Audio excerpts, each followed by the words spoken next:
3 വർഷങ്ങൾക്ക് ശേഷം സർപ്രൈസായി വീട്ടിലോട്ട് വരികയാണ് കേട്ടോ. വാപ്പയെയും ഉമ്മയെയും മറ്റു കുടുംബാംഗങ്ങളെയും കാണാൻ വളരെ എക്സൈറ്റ്മെന്റിലാണ് കേട്ടോ വരുന്നത്. വാതിൽ തുറന്നതും നേരെ ഉമ്മയെ കാണുകയാണ്. ഉമ്മ സന്തോഷം കണ്ട് മോനെ ഓടി വന്ന് കെട്ടിപ്പിടിക്കുകയാണ് കേട്ടോ. പാവം ഉമ്മ. മകനെ കണ്ട സന്തോഷവും സങ്കടവുമെല്ലാം ഒരു കണ്ണീരായി പൊഴിയാൻ തുടങ്ങിയിട്ടോ. മകനെ കണ്ട സന്തോഷത്തിൽ പൊട്ടിക്കരയാണ് ആ ഉമ്മ. മാതാവിന്റെ കാലിനടിയിലാണ് നമ്മുടെ സ്വർഗം. അമ്മയുടെ ഓരോ പ്രാർത്ഥനയും നമുക്ക് വേണ്ടിയായിരിക്കും. ആ ഉമ്മയുടെ സന്തോഷം കാണുമ്പോൾ നമ്മുടെയും കണ്ണു നിറയുന്നു അല്ലേ. അടുത്ത് പോകുന്നത് ഉപ്പയുടെ അടുത്തേക്കാണ്. ഉപ്പ മകനെ കാണുമ്പോൾ സന്തോഷം കൊണ്ട് വന്ന് കെട്ടിപ്പിടിക്കുകയാണ് കേട്ടോ.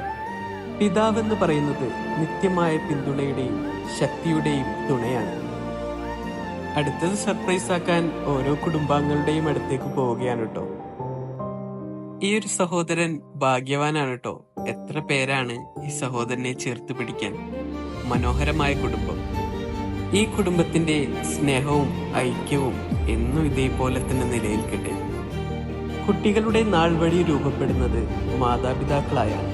അവർ സ്നേഹവും കൊണ്ട് വളർത്തിയാൽ കുട്ടികളുടെ ആത്മവിശ്വാസം, നിയന്ത്രണം, പിന്തുണ എന്നിവ ലഭിക്കുന്നു.